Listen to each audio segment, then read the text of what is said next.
ya diagram ini sebagai contoh. Ada sebuah pertanyaan begini, apakah mungkin nilai dari LSD atau nilai LFD ya, nilai dari ini ya. Kalau di sini kita bicara di ini kan menggunakan L diagram, maka nilai LSD atau kita membaca di dalam PDM itu apakah mungkin sebenarnya nilai dari ini ya negatif gitu ya, ataukah Pak mungkin enggak Pak nilainya ini yang LSD nilai LSD-nya itu atau LSD-nya lebih kecil dari ESD atau FD-nya. Misalkan ini diisi apakah mungkin ini kan 24,2, apakah mungkin 20 ataukah bisa nggak ini di 19 begitu.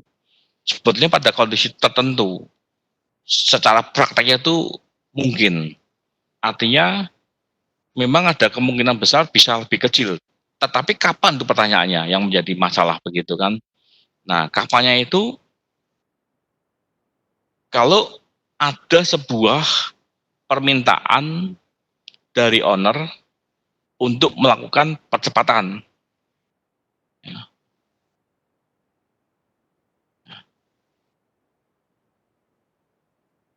Jadi memang bisa jadi nilainya itu lebih kecil kalau ada percepatan. Misalkan begini, kita sudah menyusun sebuah schedule ya, sudah menyusun sebuah time schedule dalam bentuk kurva SK atau mungkin dengan PDMK dengan program MS Project ataupun Primavera. Nah, kita sudah menghitung, sudah mengestimasi kira-kira Pak, proyek ini itu bisa diselesaikan di bulan ke-11 begitu ya. Nah, tetapi dalam perkembangannya, melihat perkembangannya itu kalau misalkan kita membangun proyek yang sifatnya komersial seperti mall, hotel. Nah, owner bisa jadi berpikir begini, kalau misalkan ini saya menunggu semua final ya, misalkan mall atau mungkin hotel 10 lantai gitu ya, selesai di akhir bulan 11 ya. Sementara bulan 12 itu high season ya, Natal gitu, tahun baru begitu. Di lapangan kondisinya itu struktur semua sudah selesai semua. Tapi finishnya belum selesai ya. Lalu owner akan mengusulkan kira-kira mungkin tidak kalau misalkan lantai ground, lantai 1, 2, 3, 4 itu sampai lantai 5 diselesaikan finish 100% ya. Nanti lantai 6, 7, 8, 9 dan rooftop itu dikerjakan nanti sambil kita mulai diaktifkan dulu nih hotelnya begitu. Ya, jadi semula kalau total itu misalkan sampai bulan ke-11 tapi ada sebuah permintaan tolong diselesaikan dulu sampai lantai 5 itu supaya berfungsi semuanya sehingga barangkali di bulan-bulan ke 7, 6 barangkali harus selesai begitu kan untuk bisa berjualan dulu begitu. Nah, kondisi seperti ini adanya percepatan, adanya permintaan dari owner itu bisa menyebabkan kalau kita kembalikan ke teorinya ini, ke konsep ini, maka nilainya itu bisa lebih kecil nilai LSD-nya. Tetapi ketika lebih kecil, apakah terus berhenti? Tidak. Nanti ketika kalau kita plot ya, kita hitung satu persatu, itu bisa muncul satu aktivitas itu bukan lagi positif nilai ESD, FD-nya ada yang negatif begitu. Bisa seperti itu. Tapi ketika negatif berhenti juga tidak juga. Pasti kita lakukan yang namanya rescheduling. Di jadwal ulang sesuai dengan permintaan yang owner minta begitu. Jadi ketika akibat percepatan ini bisa memunculkan yang namanya nilainya itu menjadi negatif secara matematis begitu. Tetapi berhenti sampai di situ tidak mungkin kamu misalkan bekerjanya, Pak ini kok bekerjanya kalau saya hitung kenapa bisa minus 3, apakah kita ini mundur ke belakang 3 hari dari sekarang? Tidak bisa. Nah, secara konsep harus dilakukan sampai dengan tuntas, artinya harus di rescheduling. Jadi ketika muncul angka negatif, bagaimana ini? Nah, lalu di rescheduling. Nah, sekarang kita coba dulu ya, konsep ini saya coba untuk sampaikan ada 2 variabel yang mesti kita lihat ketika kita mempercepat itu ada sebuah cost, ada percepatan ya. Namanya percepatan pasti tentunya ada biaya tambahan begitu kan. Biasa kerja hanya 2 shift, sekarang 3 shift lah, itu pasti ada sebuah tambahan sumber daya. Dampaknya pada biaya begitu. Nah, baru mau sebetulnya bagaimana jika seandainya hanya faktor biaya aja, kita belum bicara soal masalah, dari waktu dulu sebelum biaya gitu. Ya.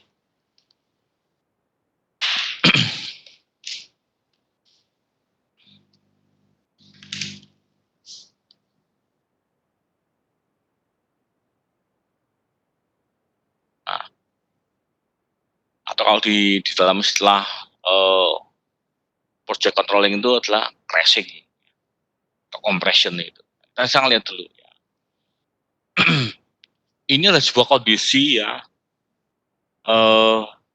Si kontraktor tim menang tender, kemudian katanya bisa sampai off.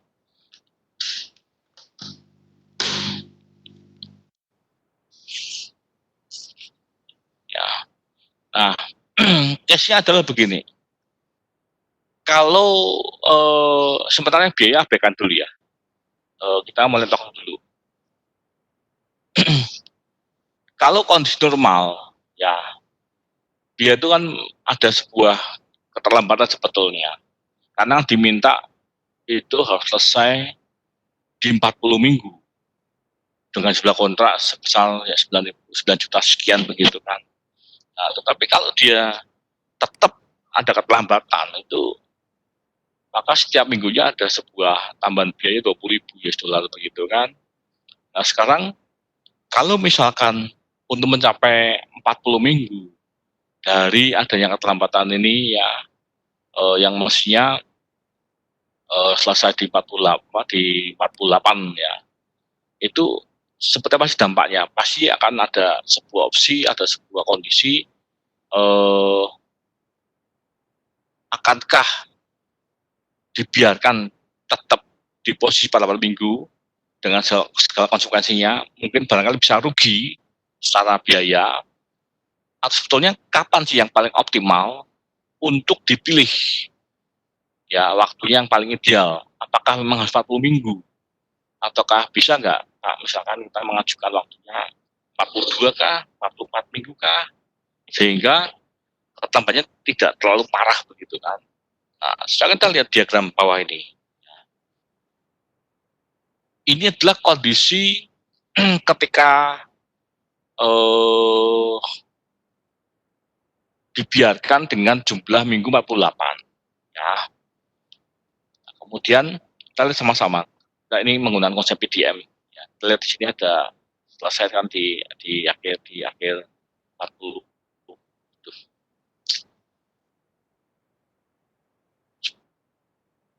Start.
Oke, sudah bisa masuk ya?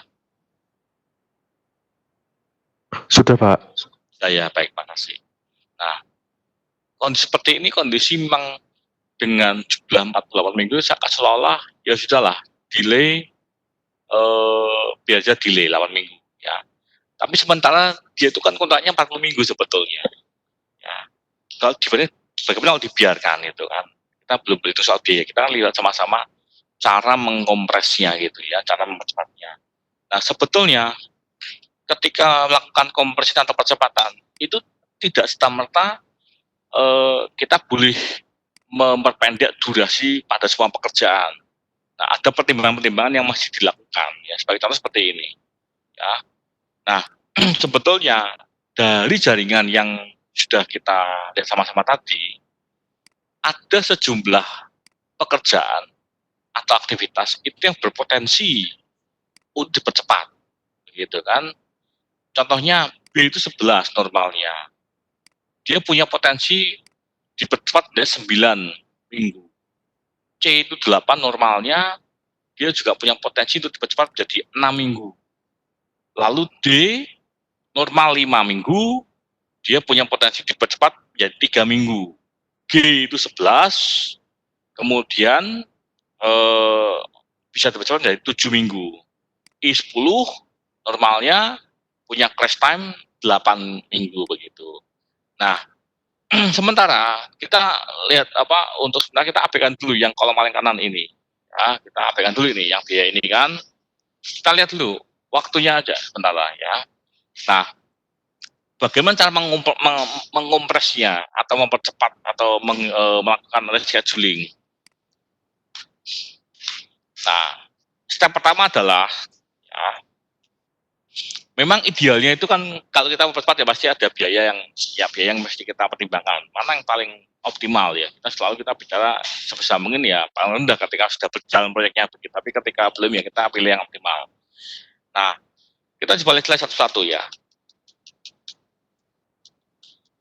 Nah, sekarang tadi kan dikatakan bahwa G itu 11 kan.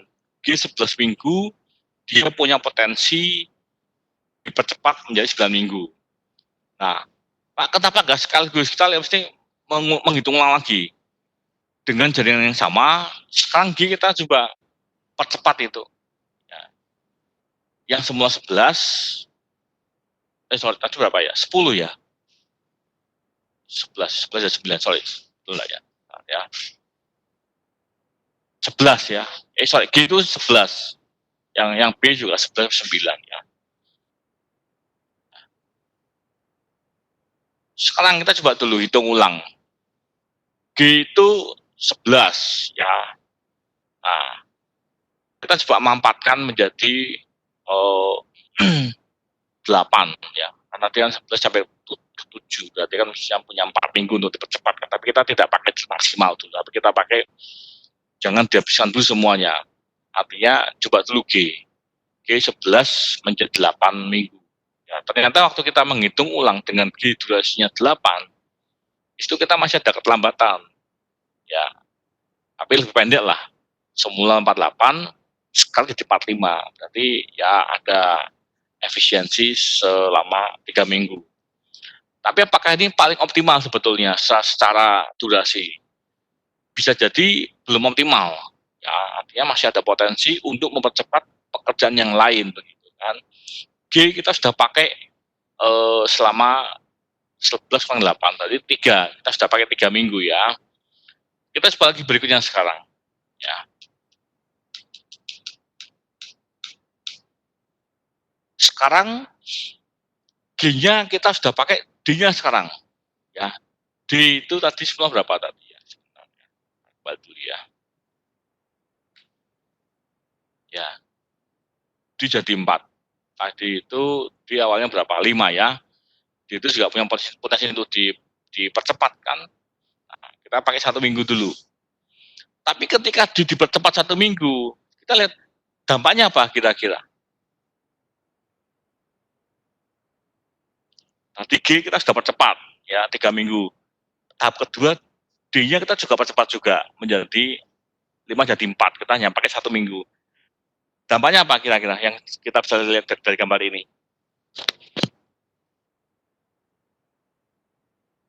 Ada yang memberikan jawaban kah? Critical path-nya nambah, Pak.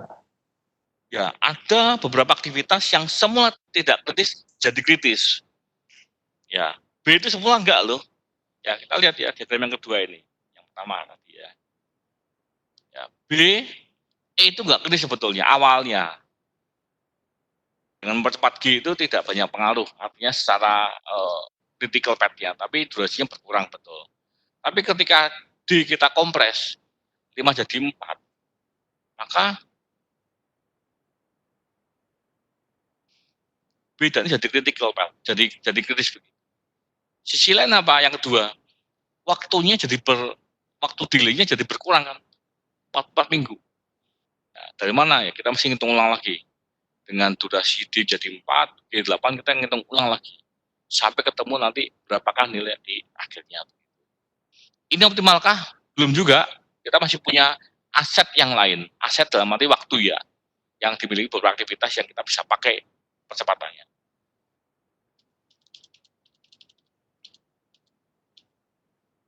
Nah, sekarang D dan B kita coba lagi. Jadi kan D masih sisa 1 kan. Dia punya aset untuk percepatan 2 minggu. Tadi kita sudah pakai 1, sekarang kita pakai lagi coba. Ya. B pun sama juga. B itu 11. Dia punya potensi, punya aset 2 minggu untuk dipercepat. Kita pakai 1 minggu dulu. D1 ya, D dari 4 jadi 3, B 11 jadi 10. Kita hitung lagi. Ya, path-nya tetap sama juga sih, artinya critical path-nya ya ada opsi A, DC, lalu F, kemudian H, I, dan K, ataukah path-nya yang lain A, D, G, F, H, I, K, ataukah A, B, E, H, I, K. Artinya setidaknya ada 3 sampai 4 path begitu kan ya. Tetapi durasinya jadi pendek sih, artinya keterlambatannya itu bisa berkurang. 8 minggu jadi 45, jadi 44, jadi 43. Apakah ini optimal? Belum tentu juga secara waktu ya, artinya masih ada potensi kita bisa memenuhi yang diminta oleh owner kan, di 40 minggu selesai begitu kan. Coba lagi sekarang. Nah, sekarang kita pakai asetnya B, tadi kan 11 jadi 10, sekarang kita pakai lagi. A itu 9, kita pakai, B-nya kita pakai semuanya, D-nya 3 dan D-nya itu 3 ya. Sekarang pekerjaan C kita juga pakai juga nih asetnya dia. Ya. Tadi G-nya berapa? 8 ya, atau 7 ya. Oh ya, jadi kita sekaligus menggunakan 3 aset sekaligus. B, G, dan C. Ya. Nah, dengan mempercepat pekerjaan B, G, dan C, masih mungkin untuk mencapai di minggu 40. Ya. Artinya kita bisa lihat bahwa ternyata dengan mempercepat G, B, dan C itu masih bisa di hari 42 atau minggu 42 selesai ini. Gitu. Selesaikah juga masih belum juga. Gitu. Nah, sekarang bagaimana kalau misalkan pekerjaan I sekarang yang kita percepat begitu kan, B-nya sudah maksimal kan, G-nya pun juga sudah maksimal, kita sudah kompres, D-nya juga sudah maksimal juga, yang I-nya kita pakai coba, ya, I-nya kita pakai asetnya dia. Ternyata I pun juga dengan mengompres I bisa tercapai di minggu 40, ya, bahwa ada potensi sejumlah pekerjaan itu untuk dipercepat dan menghasilkan waktu di minggu 40. Ya, artinya bisa Pak, secara waktu bisa, oke. Tapi secara kos, nah tunggu dulu, apakah ini paling ideal? Tentu, gitu. Nah ini cara mempercepat atau cara mengompres sebuah jaringan pekerjaan dari aspek waktu. Ya, oke, sampai di sini, adakah yang mau ditanyakan dulu?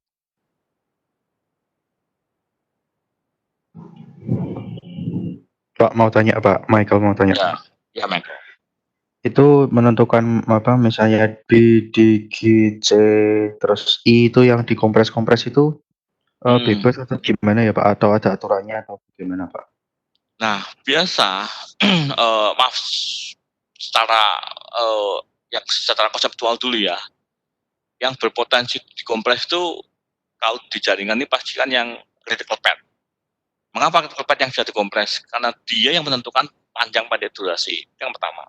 Yang kedua, dari critical path ini sebetulnya kita mesti lihat biayanya. Mana yang bisa dipercepat tetapi tidak high cost. Ya, tidak biaya tinggi begitu.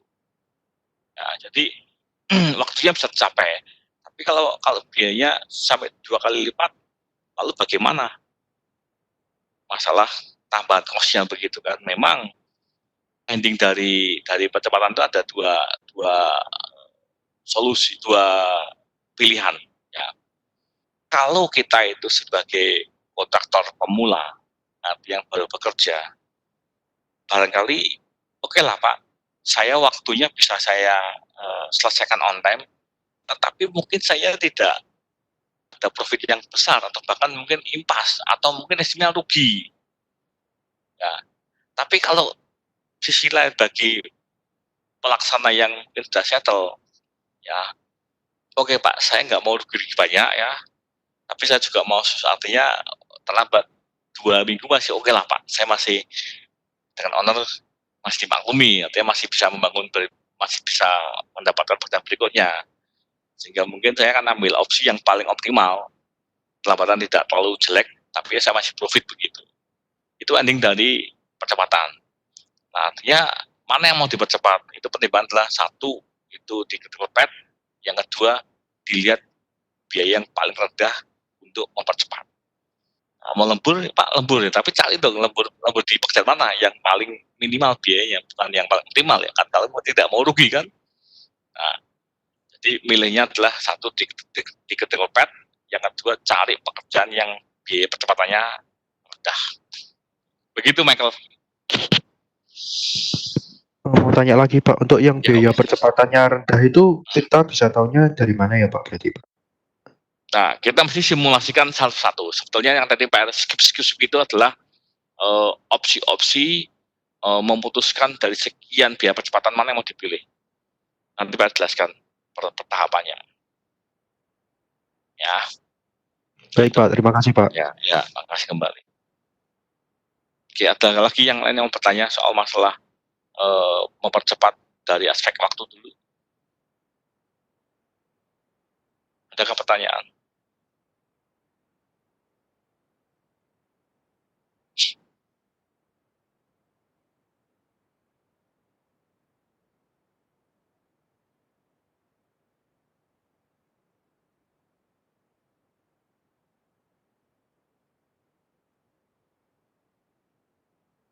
Tidak ada pertanyaan? Ya, sekarang saya tunjukkan. Ya, dari tadi tahap pertama dulu.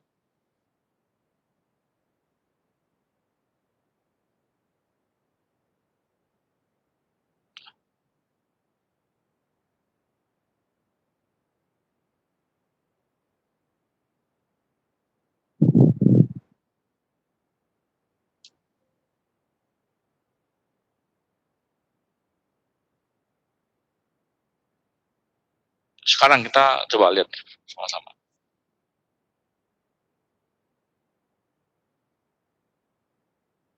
Oke, soalnya ya. Jadi kita lihat sama-sama nih. Sekarang kita lihat pada otak kalau sebelah kanan ini. Ya, oke. Kalau B dipercepat, ya, itu ada biaya percepat per minggunya 35.000 US dollar kan. C itu per minggunya 40.000. D 45.000 per minggunya, G 30.000 dan I 110.000. Ini diketahui soal seperti ini kondisinya. Sekarang kita coba yang pertama dulu. Ya.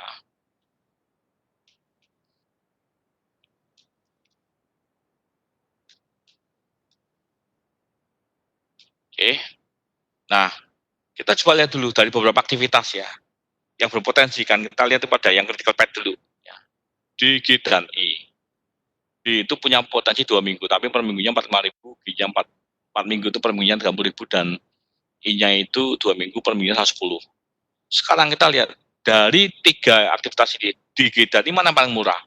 Dikatakan the cheapest activity to compress is the activity G. Ya, artinya G paling murah di antara D dan I kan. Tapi apakah harus dipakai semuanya? Itu dulu kita mesti tentukan kira-kira apakah mau dipakai 2 minggu atau 3 minggu begitu kan.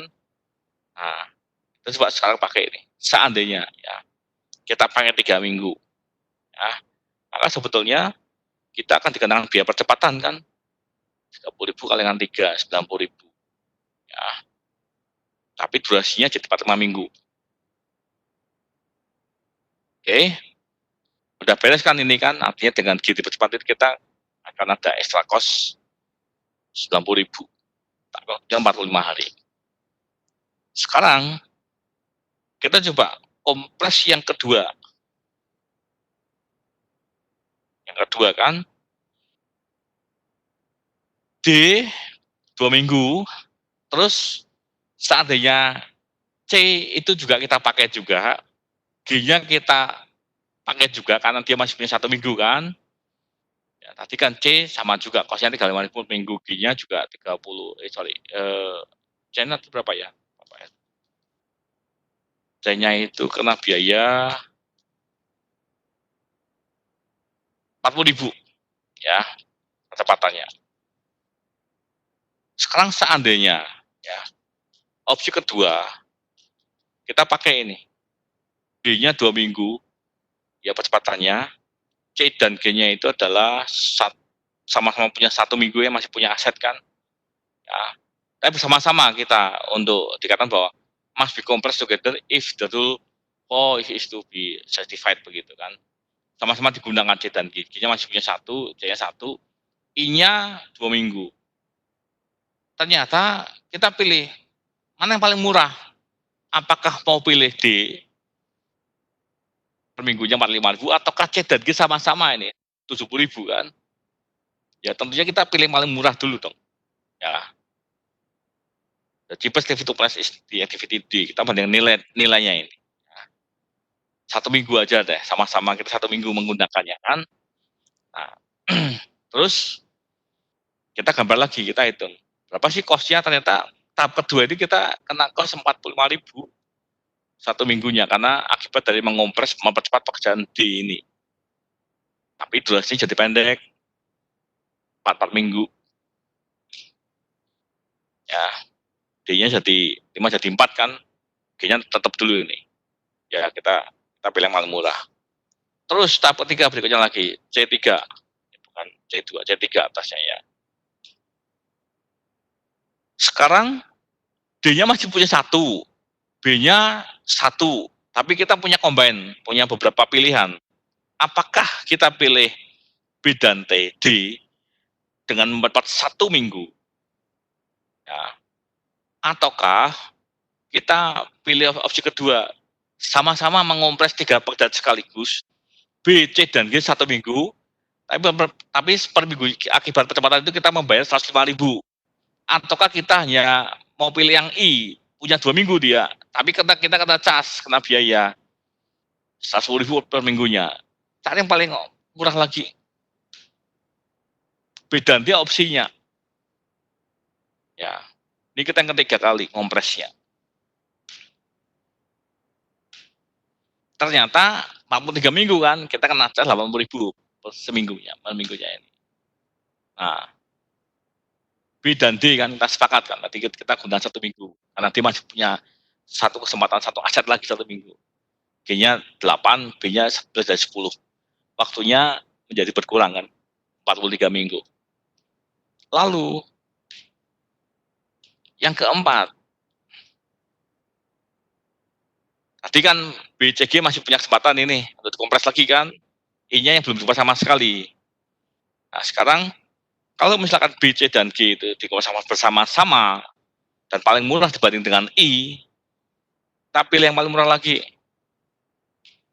Hanya dengan sekali 1 kali kompres, 3 pekerjaan, kita paling murah, pilih yang paling murah. Waktunya pun juga bisa berkurang, 42 minggu kan. BCG kita kompres lagi. sama-sama sekaligus kompresnya. Ya, itu opsi-opsi pilihan. Terakhir apa yang kita belum kita gunakan? Ternyata masih punya potensi kok. Untuk mencapai 40 minggu itu masih berpotensi. Yang kelima, tinggal kan semua kita sudah gunakan semua nih waktunya dia. Ya, hanya ini satu-satunya yang belum kita gunakan. Untuk mencapai 40 minggu bagaimana? Mungkin tak? Masih mungkin, tapi kita mesti bayar biaya apa? Biayanya ini.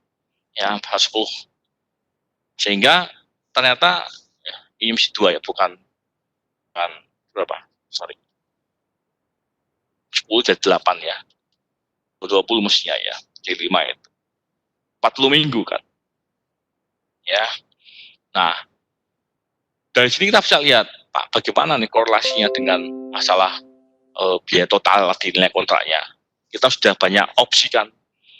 Pilih Anda biarkan 48 minggu, ataukah pilih 45, pilih 43, 44, 43, 42, 40 begitu kan. Sekarang kita coba analisisnya kan.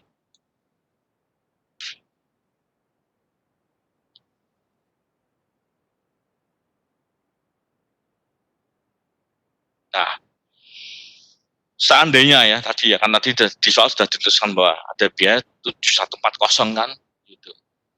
Ya, di awal tadi. Lalu ada overhead tadi, 40 minggu 40 ribu per minggunya.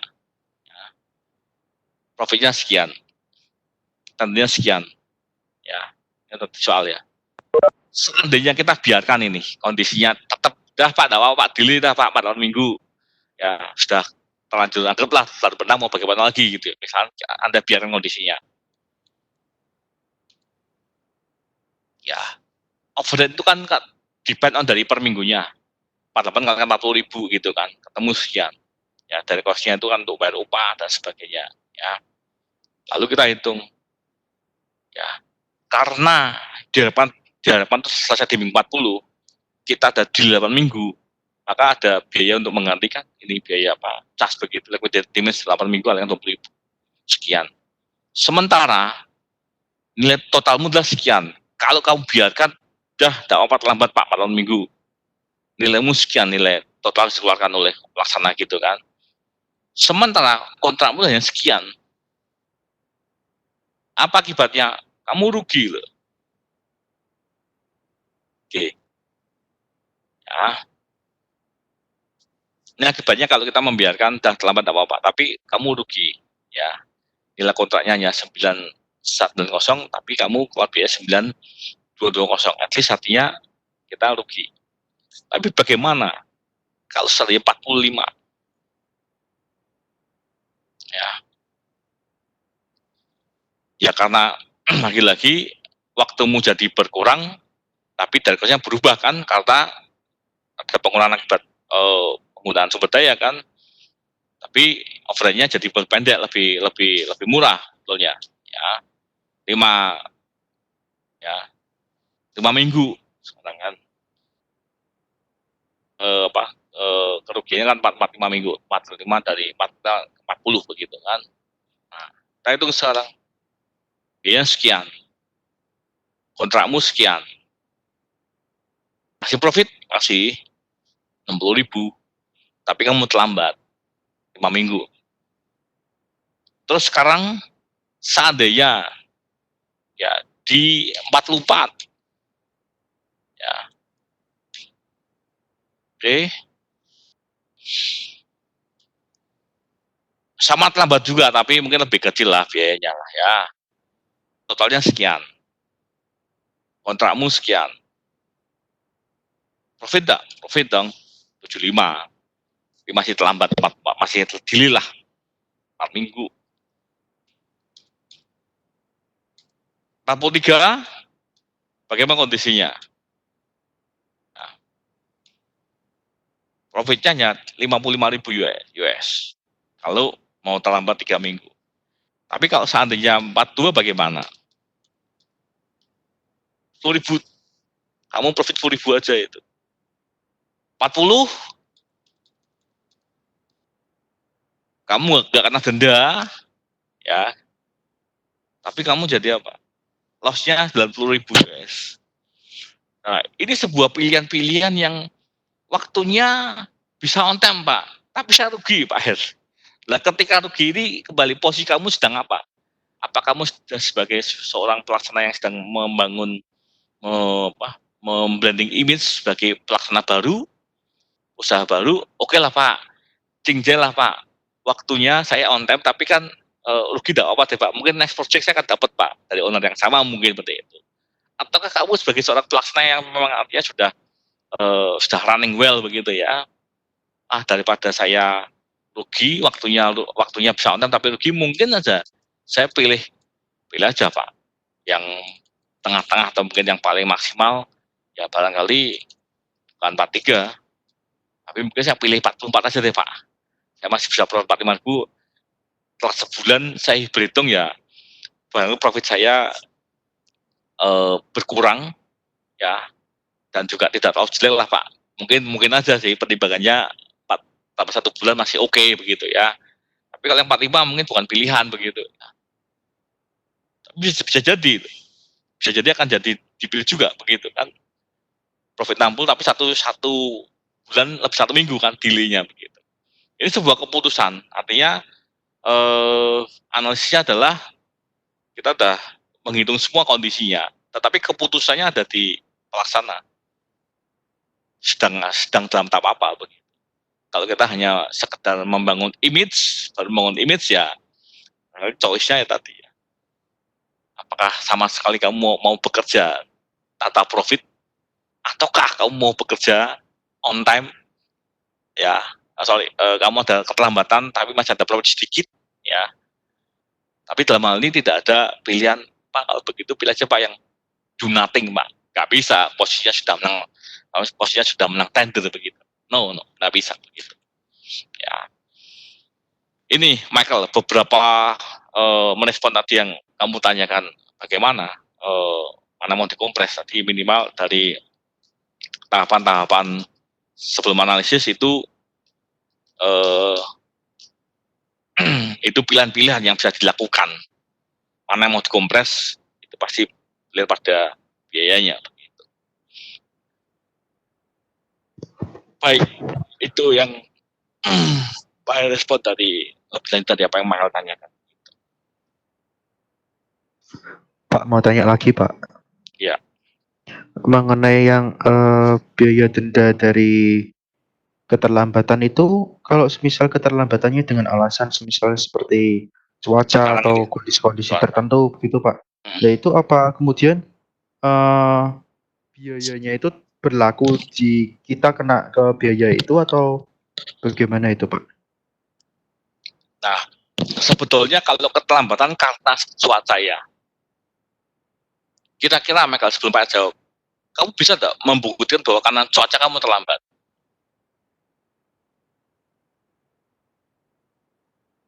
Bisakah kamu buktikan? Dengan cara apa kamu membuktikan bahwa cuaca itu menghambat kamu? Setahu saya mestinya dilaporkan itu ya Pak. Mungkin ada bukti dokumentasinya gitu Pak. Oke, cukupkah dengan dokumentasi di lapangan? Cukup dengan laporan kalau gitu Pak? misalkan ya? Apa? Dengan laporan itu Pak, tidak cukup ya Pak? Laporan apa? Nggak apa-apa. Kamu boleh berargumen. Laporan apa kira-kira? Laporan ada gangguan tertentu, misal cuaca atau bagaimananya itu. Ya, dengan tanda tangan dari beberapa, mungkin ada orang siapa lagi Pak. Nah, tidak cukup hanya dengan dilaporan di lapangan. Ya, tapi mesti apa? Minta dukungan minimal dari BMKG kan, resmi kan, bahwa ini loh Pak, minggu kelima itu kami nggak bisa ngecor sama sekali Pak, karena hampir setiap hari lebat hujannya, dan ini buktinya Pak, BMKG menerbitkan data seperti ini. Itu baru bisa kamu mengajukan vita komplain bahwa Pak, kami nggak mau didenda ya, misalkan dalam masalah sudah terlambat begitu ya, kami nggak mau didenda. Lu kenapa? Ini loh Pak, 1 pekan ini hujan lebat terus Pak, dan cukup deras. Nah, Kalau foto pasti akan debatable. Ya itu kan bisa jadi Pak, secara visual, derasnya itu kan nggak terukur kan Michael ya. Tapi kalau misalnya kamu bisa melampirkan data BMKG yang jelas bisa memberikan informasi secara valid, ya curah hujannya sekian milimeter per gitu apa begitu satuannya ya, oh ya valid, berarti ada data lampirannya yang bisa menguatkan kalau kamu boleh mengajukan tidak kena denda karena masalah cuaca. Tapi kalau hanya visual aja laporannya, Pak kami tiap hari membuat laporan Pak, betul dan itu harus dilakukan. Tapi masalah kevaliditasan bahwa karena hujan yang sangat deras kamu tidak bisa kerja itu butuh second opinion. Dan lagi-lagi kembali bahwa sedikit menyinggung bahwa proyek admin itu menjadi vital di dalam urusan kalau muncul perdendaan seperti ini. Begitu Michael. Bisa paham ya Michael? Bisa Pak, terima kasih Pak. Bisa. Ataupun seperti sekarang ini ya, ini pun juga masih sebuah polemik. Barangkali mungkin kamu pernah baca, supaya juga belum menemukan ya. Kalau kamu menemukan kita bisa discuss. Seperti pandemi ini, pernahkah muncul satu statement resmi ya bahwa ini force majeure? Pernah baca nggak? Atau pernah menemukan begitu? Ya, bahwa pandemi ini adalah sebagai force majeure gitu. Ini sebuah kondisi yang sangat sulit sekarang ini. Ya sedikit contoh case yang Michael nyambung dari Michael. Sekarang ini kami di lapangan pada saat berkembangnya pandemi COVID ini kan dari pelaksana sudah memberikan sebuah informasi dari kantor pusat, karena kami sebagai BUMN kantornya dia mengikuti aturan pemerintah kan. Nah, muncullah sebuah surat edaran begitu kan. Nah, ada kemungkinan pasti akan ada perlambatan. Mengapa perlambatan? Karena ada pembatasan jam kerja. Jam kerja bagi para pekerja itu maksimal jam 6 sore di area mindsetnya, area utama proyek. Tapi pekerjaan di pembersihan kadang-kadang masih lembur sampai jam 10 malam gitu. Ya, tapi yang utamanya kan bukan hanya di pembersihan, tapi justru di set utamanya itu kan harus berjalan terus begitu kan. Hanya dibatasi jam 6 sore. Pak nggak bisa dilebur lebih awal jam kerjanya, jam 7 pagi. Nah, sekarang kita berhitung di lapangan kan dari pelaksana. Kalau jam 7 pagi itu sudah dianggap lembur masalahnya, 7 pagi kan. Lalu kalau begini, kalau artinya ada masa seperti ini, ada masa pandemi, berarti ada perpanjangan waktu. Nah, tapi dari sisi owner, Pak, kan mestinya kita bisa beroperasi kita di akhir tahun, tetapi karena seperti ini bagaimana gitu ya? Apakah harus didenda? Siapa yang didenda dan siapa yang mendenda? Itu pertanyaannya kan. Apakah pelaksana didenda? Tunggu dulu. Ya, denda itu bukan sebagai one way solution ya. The best solution bukan. Kondisinya ini kondisi yang semua ngalami. Ya, tapi memang dikatakan force majeure ya. Saya juga tidak berani menyebutkan sebagai force majeure karena belum mendapatkan sebuah data yang dikatakan bahwa ini sebagai force majeure begitu kan. Tapi kompensasi utamanya apa? Waktu, ya, perpanjangan. Tapi ketika perpanjangan kita bicara lagi, Pak, kalau perpanjangan kami itu kan juga membayar office ya Pak. Artinya kan engineer yang ada di office kan. Kalau pekerja mah bisa terukur, masalahnya bekerja 1 hari, berapa produktivitasnya kita bisa tahu. Tapi kalau di office, ketika ada kompensasi waktu, nah pasti nanti munculnya akan biaya. Tapi itu bukan denda istilahnya. Ya, tapi tepatnya apa? Overhead, nanti ya Pak sampaikan itu. Nah, sekarang overhead ini bagaimana menghitungnya? Emang sempat diajukan, wah tapi kalau diajukan sempat pokok besar sekali. Nah, kalau sudah begitu melihat angkanya cukup besar, kita mesti bicara. Kita ini kalau membayar additional cost sekarang, itu apa produk apa yang kami terima? buildingnya belum jadi, masa Anda sebagai owner mau membayarkan denda hanya membayar sejumlah sekian rupiah itu hanya membayar office? Nggak mau pasti. Nah, lalu bagaimana Pak menyikapi seperti ini? Kita sampaikan pada pelaksana. Kalau kamu mengajukan perpanjangan waktu, barangkali kompensasi waktu itu tepat. Tapi kalau biaya, ini bukan saatnya kita berhitung masalah perpanjangan waktu. Ini belum pas saatnya.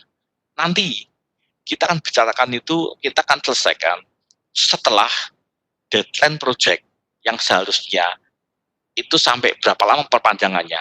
Durasi inilah yang nanti kita berhitung sebetulnya. Tapi bukan sekarang pengajuan untuk membayar overhead pada pelaksana. Ya, nah itu sebagai sebuah case pengalaman. Artinya yang Pak El coba untuk sharing pada kamu, ya, kondisi-kondisi seperti ini kan hampir tipikal kita ternyata dari apa yang Pak sampaikan ini, konsep seperti ini ternyata bisa juga ya Pak muncul di prakteknya seperti ini. Ya, dan lagi-lagi kemarin di kelas sebelah itu kalau tidak salah ingat, karena orang tuanya kontraktor swasta ya di luar kota begitu ya, itu ya artinya ada sebuah, karena semua stuck dan tidak bisa berjalan ya, akhirnya ada sedikit pengurangan salary ya, karena semuanya tidak bisa berjalan begitu. Nah, itu masih mending, masih diberikan haknya. Tapi bagaimana Pak dengan para vendor? Kalau kontraktor punya banyak vendor, terlanjur kontrak, kemudian sudah dikirim barangnya ke lapangan, ya kalau proyek swasta mungkin masih mending, tapi kalau proyek pemerintah ada nggak menjadi sebuah dilematis? Dilemanya apa? Kalau misalkan di hold bagaimana? Ya, oke Pak, ini barangnya kami terima, tapi bayarnya tahun depan Pak bayarnya. Atau opsi kedua kah? Pak, ini proyeknya di hold Pak. Ya semua dana misalkan dari di hold. Ya, mau dikembalikan, atau tadi opsi pertama, kami terima, tapi kami bayar tahun depan Pak. Ya, itu kondisi seperti itu. Jadi kata dengan ini kita bicara ada overhead, ya kita sudah mulai ya minimal lah, kita bisa berikan sebuah gambaran bagaimana kondisi yang aktual dengan beberapa konsep yang atau beberapa materi yang Pak sampaikan di dalam sampai ini hari begitu. Ya, maka karena kan Pak seringkali Pak sampaikan di dalam kelas-kelas yang Pak ampu begitu ya, terutama yang berkaitan dengan masalah proyek begitu kan. Ya, proyek kita itu proyek yang complicated. Satu sisi kita itu berusaha untuk mendapatkan sertifikasi sebagai green building. Satu sisi kita juga bagaimana mengelaborasi proyek ini dengan menggunakan BIM. Sisi lain yang ketiga adalah proyek ini yang sedang kita kerjakan untuk kontrak sebelum masa pandemi, tapi mengalami masa pandemi. Begitu complicatednya ini hari. Begitu. Maka ya hanya bisa mengimbau memberikan kesempatan buat kamu kalau memang seandainya ya barangkali bulan-bulan ini sudah mulai agak berkurang masa ya sebutlah ya kita memasuki masa new normal yang baru ya, tapi semoga bisa beraktivitas, silakan ya, saya berikan kesempatan, mungkin tidak bisa sekaligus banyak untuk untuk visiting ke project, berdiskusi langsung dengan para pihak begitu ya, tapi barangkali bisa dibuat sebuah batch, beberapa kali kunjungan 5, 6 anak datang diskusi, nanti 2 hari lagi datang lagi, kita diskusi lagi seperti itu, sehingga rugi Anda kalau tidak berkunjung, karena ya lagi-lagi proyeknya ini complicated dan banyak hal yang baru, dan hari ini juga Pak sedang menata kontribusi mengimplementasikan BIM pada proyek ini, meskipun awalnya pakai BIM tapi belum berasa. Sekarang Pak sedang menantang kembali bagaimana proyek ini memang dari awalnya mau pakai BIM, sekarang ya rasakan dengan BIM. Jangan di awal packagingnya pakai BIM tapi di dalamnya tidak menggunakan BIM. Nah itu Michael beberapa hal yang juga untuk supaya yang Pak bisa respon dan tanggapi terkait dengan masalah yang tadi Michael tanyakan soal masalah kelambatan karena cuaca. Baik Pak, terima kasih Pak. Ya, kembali Michael, masih kembali begitu. Ya, untuk pertugasan sedikit lancarkah? Ada kendala nggak? Pertugasan Lancar Pak. lancar. Ya, Pak. Ya, tidak ada masalah. Artinya memang tidak ideal ya, tetapi minimal bisa dikomunikasikan, bisa continue. Tempat Pak sama juga ini ya, ada kendala sehingga Pak mengakomodasi dua metode. Satu hard copy tetap Pak layani, satu lagi online juga Pak layani juga, sehingga tidak bisa menggunakan semua online. Tapi itu tempatnya Pak. Tapi kalau kamu masih bisa berkomunikasi dengan online ya silakan Pak, tidak masalah. Begitu Michael dan semuanya untuk kuliah di pagi hari ini. Ya, adakah yang mau disampaikan dulu ke Pak? Barangkali nanti malam ya Michael kita kuliah terakhir ya 14 ya. Iya Nanti Pak, Pak jam setengah 7 Pak. Nanti Pak karena update karena ternyata juga beberapa hari ini sampai larut malam. Ada cicil luar biasa yang harus dikeluarkan begitu ya. Itu. Baik, ada yang mau disampaikan dulu? Barangkali sebelum nanti kuliah terakhir Pak mohon masukannya. Artinya begini, tolong Pak juga diberi masukan yang positif yang membangun ya. Misalkan ya sebenarnya Pak sudah sampaikan, sudah janjikan di awal kuliah kalau memang kita berkesempatan untuk kunjungan yang kita kunjungan, tapi karena berbeda kondisi sehingga tidak bisa melakukan kunjungan ke lapangan ya, belajar atau untuk dosen tamu juga susah juga ternyata, mengundang dosen tamu juga ternyata kondisi seperti ini tidak memungkinkan begitu. Nah, tolong kalau nanti memberikan masukan, tolong beri masukan yang positif yang membangun ya. Kemudian misalkan aja contohnya ya, dalam seperti ini apakah mungkin menggunakan metode hybrid gitu ya. Saya juga belum tahu kan apakah masa depan ini akan terus berjalan seperti ini terus begitu. Karena beberapa program tinggi itu kan menggunakan sistem hybrid. Artinya setengahnya tatap muka, setengahnya online. Tapi ketika tatap muka langsung, kelasnya tidak maksimal. Mestinya contohnya bisa diisi 60, tapi karena seperti ini, ya diisinya 30-40 orang. Karena ada tadi kan new normal kan. Nah, bagaimana Pak menjaga jaraknya?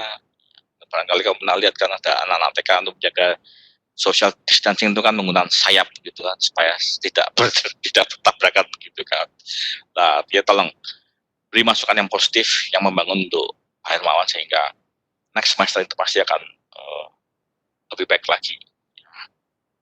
Barangkali ada something new yang Pak perlu barangkali oleh tamu yang diperbanyakkah 2-3 kali session atau bagaimana, atau mungkin Pak untuk petugasan barangkali perlu dimotivate dengan project-project yang memang sedang running dibuat berkelompok lebih besar lagi sehingga bisa mendapatkan sesuatu yang memang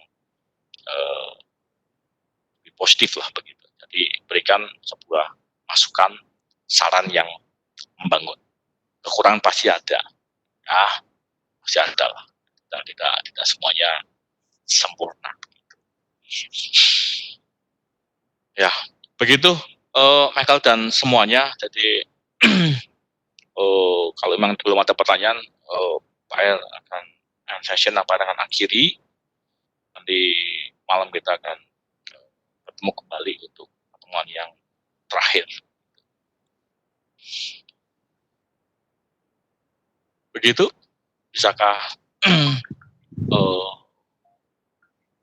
ini kalau belum session Anda sudah pergi gitu ya, jadi tolong juga sedikit.